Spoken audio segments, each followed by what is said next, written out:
السلام علیکم ورحمۃ اللہ وبرکاتہ۔ ناظرین و سامعین، استقبال ہے آپ کا ہمارے یوٹیوب چینل ندائے حق پر۔ ناظرین و سامعین، کیا دارالعلوم دیوبند نے کرونا ویکسین کے حرام ہونے پر کوئی فتویٰ جاری کیا ہے؟ چلیے جانتے ہیں تفصیلی رپورٹ۔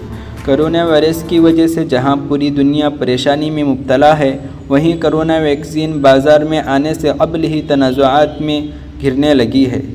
کرونا ویکسین کا استعمال حرام بتاتے ہوئے چل رہی بحث کے درمیان عالمی شہرت یافتہ تعلیمی ادارہ دارالعلوم دیوبند نے بیان جاری کر کے صاف کہا ہے کہ اس نے ویکسین کے حلال یا حرام ہونے سے متعلق کوئی فتویٰ یا بیان جاری نہیں کیا ہے۔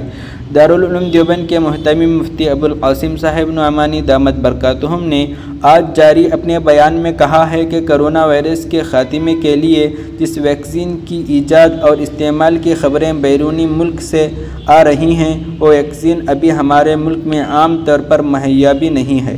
ویکسین تیار کرنے میں کن چیزوں کا استعمال کیا گیا ہے، اس سلسلے میں بھی کوئی یقینی طور پر ثبوت سامنے نہیں آئے ہیں، اس لیے ویکسین کے خلاف کوئی بیان یا فتویٰ دینا فی الوقت بے معنی ہے۔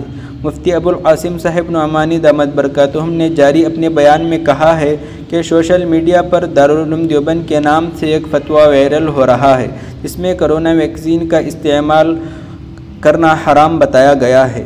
ہم وضاحت کرنا چاہتے ہیں کہ کرونا ویکسین کا استعمال حلال یا حرام ہونے کے تعلق سے دارالعلوم دیوبند نے کوئی فتویٰ یا بیان جاری نہیں کیا ہے۔ واضح ہو کہ کرونا ویکسین تیار کرنے میں سور کی چربی کا استعمال کرنے کا دعویٰ کرتے ہوئے سوشل میڈیا پر مخالفت اور حمایت میں گزشتہ کئی روزوں سے بحث جاری ہے۔ اتنا ہی نہیں، ویکسین کے استعمال کو حرام بتاتے ہوئے دارالعلوم دیوبند کے نام سے ایک چھوٹا فتویٰ بھی وائرل کیا جا رہا ہے، جس سے ویکسین کو لے کر لوگوں میں شک و شبہ کی صورتحال بنی ہوئی ہے۔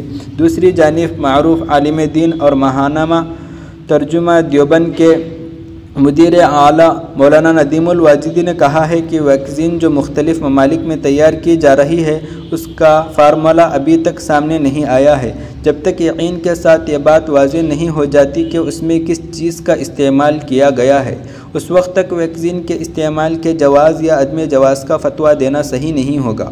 اس میں بڑی احتیاط کی ضرورت ہے اور جلد بازی میں فتویٰ دینے سے نقصان ہو سکتا ہے۔ انہوں نے کہا ہے کہ گزشتہ دنوں یہ خبر بھی آئی تھی کہ ویکسین کی تیاری میں ترکی کے ایک مسلم جوڑے کا بھی اہم کردار رہا ہے۔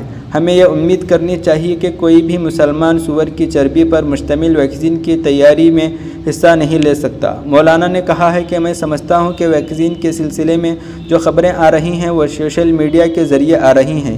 سوشل میڈیا کی زیادہ تر خبریں بے بنیاد ہوتی ہیں، اس لیے دارالعلوم دیوبند نے جو موقف اختیار کیا ہے وہ بہت مناسب اور مبنی بر احتیاط ہے۔